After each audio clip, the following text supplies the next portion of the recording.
Good afternoon. This is Bronson's By Any Means Necessary Fantasy Baseball Talk for Monday, September 19th. I don't remember what the date is today. I think it's the 19th. It's harder to keep track of days when I don't work. I don't have to clock in at UPS. So I think it's the 19th though, because tomorrow I get paid, and tomorrow I gotta pay my phone bill before it gets taken out of my mom's account on the 21st. So yes, today's the 19th. Fantasy baseball. All three of my teams advanced to the finals, which is crazy because I was the underdog in two of those matchups, and one of them I barely scraped by 2 points. So I'm in the finals in all three leagues, and let's see if I can go 3 for 3 here. I know they're all free leagues, so they don't matter that much except for pride, But I still go 100% balls to the wall, even in free leagues. It doesn't matter to me. I was out Ubering earlier. It's been a pretty garbage day. I only did about 4 orders in like an hour and a half, and made about $16. It's like the worst. That's the worst hour that I've ever had Ubering. The problem is just it was busy enough. There was a lot of orders coming in. They were just bad orders. They were orders where like the distance was farther than the money that I was expected to get paid. And so I usually turn those down. Even though of the 4 orders I did, 2 of them I was taking a loss on. They were like 3.5 miles for $2.50. And I did them anyway because I was like, I'm bored. I'm just sitting here. I'm out here trying to work, trying to earn money. And it's just a bad day. So I don't know how much money or how much work I'm going to be doing today, because I plan on watching Monday Night Football because my boys are playing Eagles 5:30 in the second game. I'd kind of like to watch the first game too. Bills Titans sounds like it'll be a good game. I don't know if I have the money to go sit at a bar for 4 hours. Although actually, I don't have to watch the whole thing. I just maybe miss the first quarter, go show up at like 5 o'clock. And I think that's what I'm going to do, actually. That's a really good idea. Then I can watch most of the Bills and Titans game, and then all of the Vikings-Eagles game. Thank you guys for that idea. I'm going to give you guys credit for that one. That was all you. My Vikings, I'm hoping we can beat the Eagles today, start out 2-0. And then fantasy football Sunday was okay, decent. I won most of my matchups, and I won 3 of the 4 that really mattered to me. One of them, though, I feel like I have a good team. I don't know what's going on. I'm getting blown out. And so maybe I don't have a good team, but I'm going to start 0-2. Not a good start, but there's still 15 more weeks or 16 more weeks to win some games. I don't feel like my team sucks. I think I've just had some unfavorable matchups to start the season. But hopefully, my luck will change starting next week. But I did win most of my matchups, or should win most of my matchups. We'll see. It really kind of depends on, I think, Josh Allen tonight, and because I know I've got Josh Allen, and then a couple of my opponents have Josh. I don't know. I got too many teams. I got 28 teams to keep track of, but I do know that Josh Allen's going to be a big factor tonight for me on my end, and then Kirk Cousins is going to be a big factor, and then Dalvin Cook. Yeah, potentially the one league of the 4 that are annuals, that are my friends' leagues and stuff like that. The one that matters to me, I may not lose. There's a chance I can win. I got Kirk Cousins, Dalvin Cook tonight. If those guys go off for like 80 combined points, I'll be right back in it. But that's probably not going to happen. But you never know. Maybe it'll be that kind of day. That'd be pretty cool if that does happen. But it was a pretty bonkers week 2, where I'm going to talk about week 2 of the season a little bit more tomorrow when I do the waiver wire video. But those were some wild games. That Dolphins-Ravens game, man, that would have been awesome to go watch. That would have been the game to go see in person, man. I guess it was in Baltimore. It wasn't in Miami, right? It was in Baltimore. Damn, I was going to say, that would have been the time to be in Miami watching a football game. But, even just watching that live on TV, that would have been a hell of a game to see. Lucky for those fans who we're watching it in person instead of like on Red Zone or seeing the highlights or, whatever. And when I say in person, I mean like, they're in that in that market, so they got that game on their TV. Because I don't think here on the West Coast that was the game that we were watching. Here, I don't know. I haven't watched football really well. Yeah, it's been a few years since I've actually had to watch football on local TV because I don't have cable. And then, Red Zone changed the game. Red Zone made watching regular football on TV during the day a little boring. But especially the problem is that you can't pick the game you watch. I think they should let you pick the game you watch. For me, a Vikings fan who lives out of market, I never get to watch the Vikings game unless it's on prime time.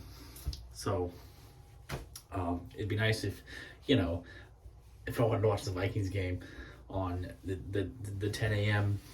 Slot or the 1:30 slot, whatever time the game is, I'd be able to pick that game over usually the stupid Seattle game, which I don't give a shit about the Seattle game ever, unless they're playing the Vikings. Because not only do I just hate the Seahawks, I think they've been a pretty boring team to watch, honestly, even with Russell Wilson, because they never really let Russell Wilson do his thing. They were kind of just really conservative, and the Seahawks were just a boring game, in my opinion. So I never wanted to watch them, but that's the game you usually get stuck with out here on the West Coast.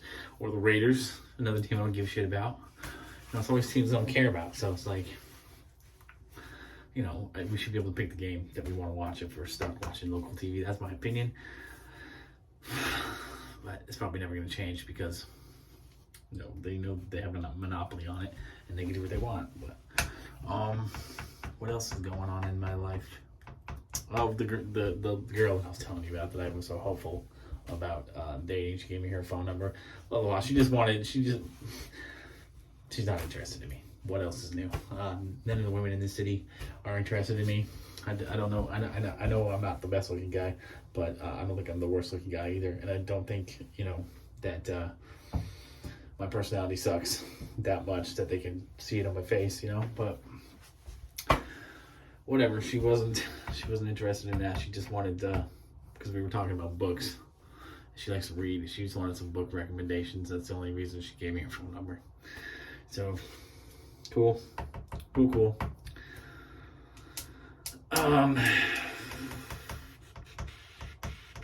Yeah, I guess we'll get to the baseball stuff, right? That's what you tuned in for.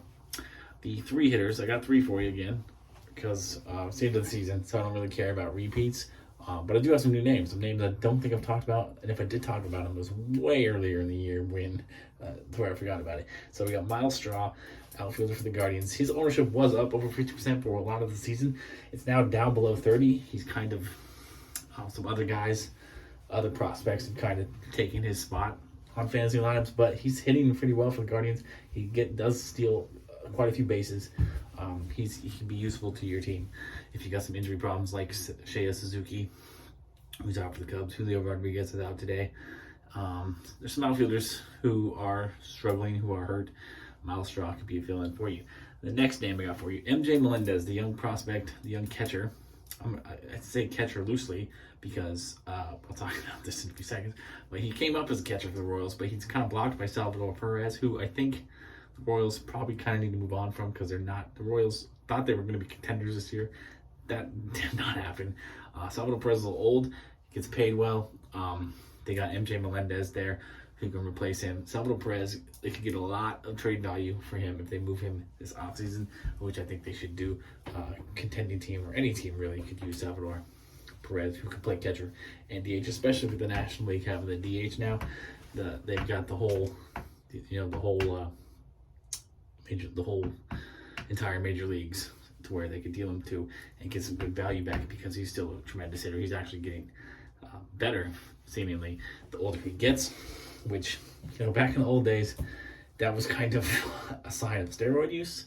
And maybe it is. I'm not trying to insinuate that he's on steroids, but with the advances in, medicine and health, sometimes players peak a little later. Sometimes players can continue their prime a little bit later. Look at Tom Brady. Look at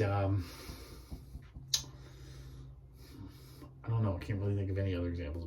But players are being a little bit more productive later into life because of the way they take care of themselves physically and all that stuff. So Salvador Perez, it could be his case. But MJ Melendez is a catcher, DH, and now he's outfield eligible. I just picked him up a couple of days ago because I was like, man, you're not going to find another player who's catcher and outfield eligible. That guy can play every single day in my lineup. He can hit well enough.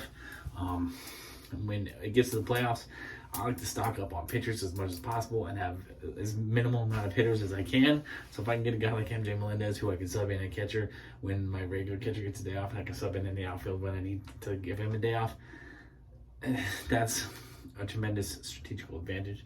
MJ Melendez could be a league winner for you. And then Danny Jansen, the catcher for the Blue Jays. The Blue Jays have an embarrassment of riches at the catcher position. They have young prospect Gabriel Moreno. They have all-star Alejandro Kirk. And now they have Danny Jansen, a couple of years ago was supposed to be the breakout catcher in fantasy. Never really happened. He's been okay. Especially given the way catcher is on an annual basis, Danny Jansen could be very helpful to you right now, especially if you have Wilson Contreras like I do, who's been on the injured list for a while. Who knows if he's going to come back before the season ends or before the fantasy season ends. You need a catcher. I'm kind of streaming guys. Danny Jansen, probably the guy I'm going to pick up next because he's hitting well enough for the Blue Jays. Even with Alejandro Kirk back, I think Alejandro Kirk kind of spent most of his season at the DH spot anyways. So, excuse me. Danny Jansen could still be a regular player there for you at catcher. For the pitchers to stream early this week, Tuesday, Wednesday, Thursday. Tuesday, I've got 3 for you. I got starting with Michael Grove, the young prospect for the Dodgers. Not a super exciting pitcher, but his matchup against the Diamondbacks in Dodger Stadium should be a win for the Dodgers. So he should be able to rack up at least a win for you, if not some good peripherals as well, because he is trying to sell himself so that he can be a member of this rotation next year, or a member of some team's rotation next year. And then Nick Lodolo versus the Reds versus the Red Sox. Nick Lodolo's a guy who kind of snuck up on us, or snuck up on me anyways. He's put up 3 pretty quality starts in a row. The Red Sox are an okay matchup for him. I like him enough to put him in this streaming segment for the first time this season. Actually, we're talking about Nick Lodolo, and then Ross Stripling of the Blue Jays at the Phillies. Ross Stripling, we know what Ross Stripling can do. He's a pretty good pitcher and with a pretty good team. So he's still in that streaming tier. I think he's at like 45% ownership. So he's good enough to be owned in more than 50% of leagues. He just isn't. And so that's perfect for this segment. Wednesday, I've got 4 for you, starting with Drew Smyly, Cubs at Marlins. We know the Marlins are bad. We know Drew Smyly can strike people out. What more do you want? And Matt Manning coming off back-to-back 20-point starts for the Tigers against the Orioles. The Orioles are a decently tough matchup. The Orioles are still in contention for the wild card spot, but I like Matt Manning enough to trust him in this game. Bailey Ober of the Twins at the Orioles. Bailey Ober is decent enough.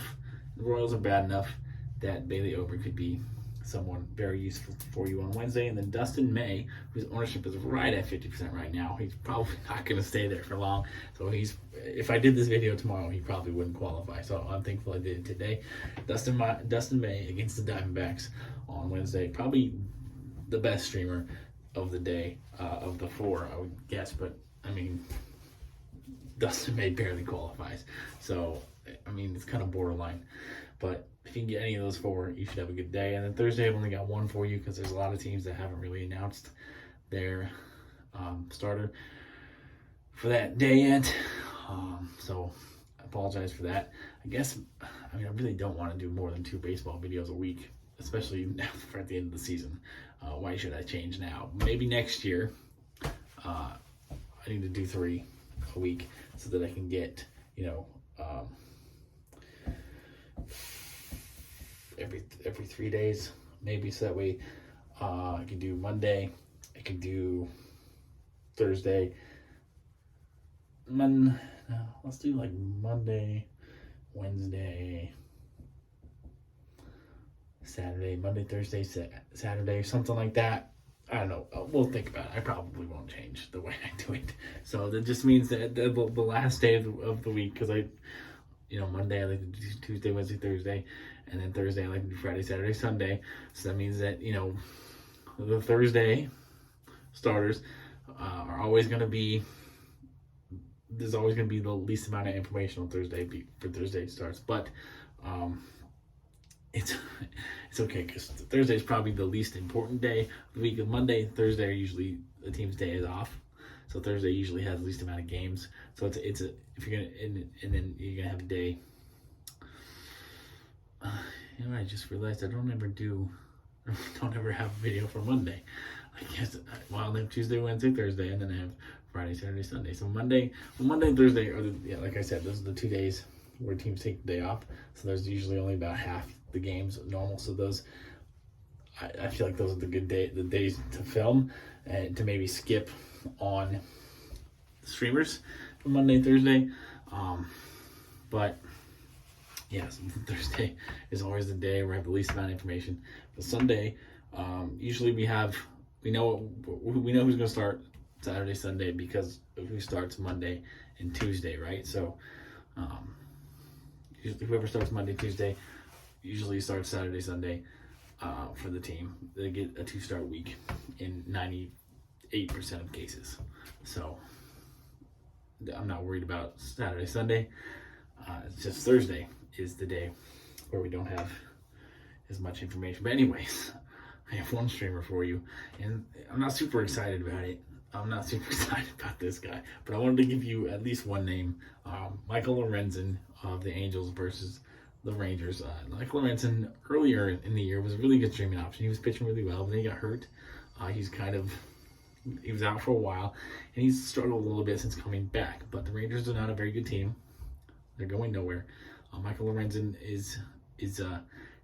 has been decent enough. He strikes out enough people, I think, to warrant possibly being a streamer for you on Thursday if you're desperate for one, if you need one, if you think that you are going to fall too far behind, if you don't have a pitcher on Thursday in your finals matchup, which I totally get, then you can pick up Michael Lorenzen. But probably, honestly, you should just get Thursday and just load up on Friday, Saturday, Sunday, or whatever. That's just my opinion this week. So good luck, best wishes, thanks for watching. Open for fantasy questions, even in baseball, even though I think baseball, basketball are pretty straightforward. Like, basketball, you draft your team, you just make sure you set your lineup every day, and then pick up players when players get hurt, pick up someone new, and just set your lineup every day. In baseball, if you watch this video, I'm telling you which hitters to add for the week. I'm telling you which pitchers to add for the week. So, you shouldn't be asking me any direct questions. Which pitcher should I pick up? Watch my video. I'll tell you. Football, a lot more strategy involved in football, in my opinion. So, those are the questions that you should be asking me. And yeah, all right. That was so much longer than I thought it was going to be today.